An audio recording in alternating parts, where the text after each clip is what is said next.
যে স্টল আছে, অপোজিট আইসক্রিমের স্টল আছে, আর আছে এখানে অনেক নিত্য নতুন জিনিস, যাতে বাচ্চাদের খুবই ভালো লাগে। তো মেন যে ঢেউসাগর পার্কের যে থিম এখানে সেটি আছে, ঢেউসাগর লেখা আছে। তো এখানেও আপনারা এসে ছবি তুলতে পারবেন। তো ডান সাইডে আছে ঢেউসাগর পার্কের ভেতরে মেন। আর এই হচ্ছে ভীমের চুটকি দাঁড়িয়ে আছে হাতের লাড্ডু নিয়ে, মনে হয় ভীমের জন্য, কিন্তু ভীমকে আমি দেখতে পাইনি।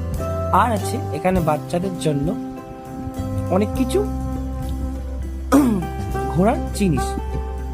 তো তারপরে আছে এখানে যে সমুদ্রের সামনে যে নৌকা, একটা বড় জাহাজ আছে, সেই জাহাজটি এখানে আছে। আর আছে এখানে অনেক সুন্দর একটি পার্ক, যে পার্কের চারপাশটা ঘুরলে আপনার সন্ধ্যেবেলা খুবই ভালো লাগবে।